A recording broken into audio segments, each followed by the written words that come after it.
तर चला मग आजच्या न्यू चॅनलमध्ये तुमचं स्वागत आहे. शाही रसोई. तर आज आपण बनवणार आहे दाल बाटी आणि वांग्याची भाजी, घुसळ आणि वरण भात. एक वाटी डाळ कुकरमध्ये टाकून द्यायची आणि 2 ग्लास पाणी टाकायचं त्यात वरण बनवण्यासाठी.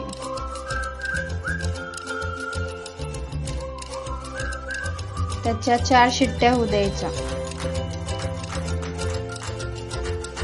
ते झाल्यानंतर त्याला घुसवून घ्यायचं आणि मग एका बैगुनामध्ये काढायचं. त्याच्या आवश्यकतेनुसार पाणी टाकायचं, 1 चमचा हळद, 1 चमचा मीठ टाकायचं आणि मिक्स करून घ्यायचं आणि मग त्याला उकळी येऊ द्यायची.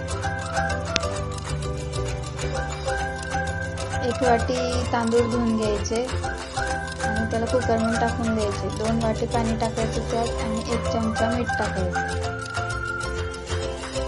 त्याला मिक्स करून त्याच्या 3 शिट्ट्या होऊ द्यायच्या.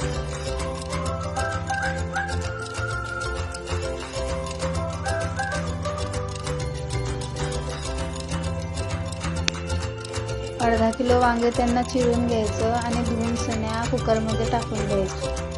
थोडंसं पाणी टाकायचं, त्यात शिट्टी करून घ्यायची. 3 शिट्ट्या करायच्या त्याच्या.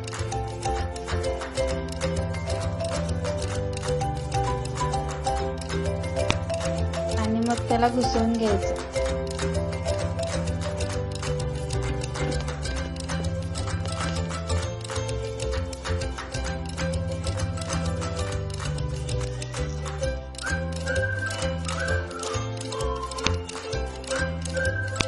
कढाईमध्ये तेल टाकून द्यायचं 2 चमचे.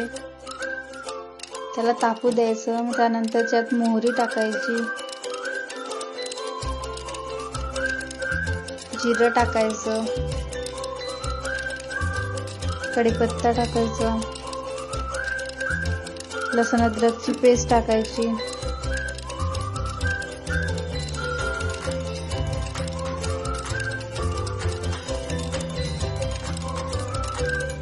त्याला परतू द्यायचं चांगलं. नंतर 1 चमचा लाल बुक्का टाकायचं, 1 चमचा हळद टाकायची, 1 चमचा मीठ आणि 1 चम्मच धन्याचा बुक्का टाकून द्यायचा.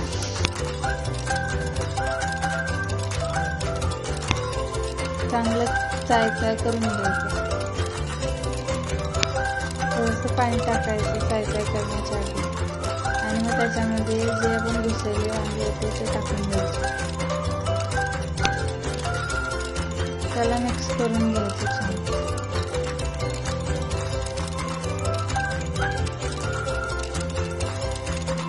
कोथिंबीर टाकायचं त्याच्यामध्ये आणि चीजचा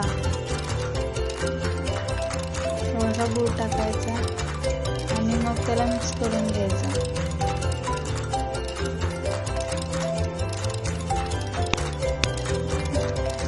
गव्हाच्या पिठामध्ये 1 चमचा हळद, मीठ आणि थोडंसं ओवा घ्यायचा आणि 1 पोळी तेल टाकायचं.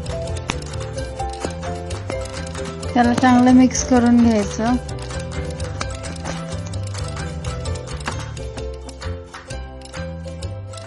मिक्स केल्यानंतर थोडं पाणी टाकून त्याचा गोळा तयार करून घ्यायचा आहे.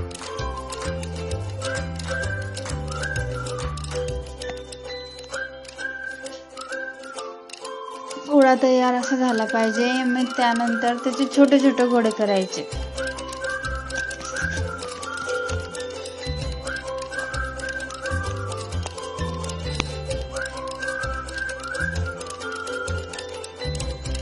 मग इडलीच्या भांड्यामध्ये त्यांना गोळ्यांना ठेवून द्यायचे आणि वाफवू द्यायचे.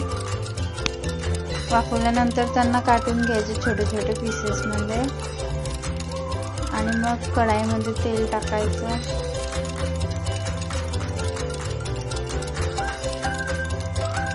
त्याला छान गरम होऊ द्यायचं. मग त्यात ते भट्टीचे कापलेले ते टाकून द्यायचे. त्यांना छान तळू द्यायचं.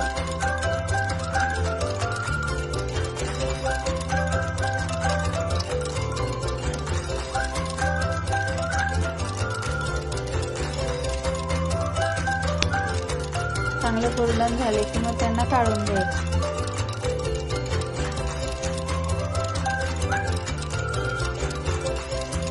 अशी तयार होते मग डाळ बाटी, वरण भात आणि वांग्याची भाजी.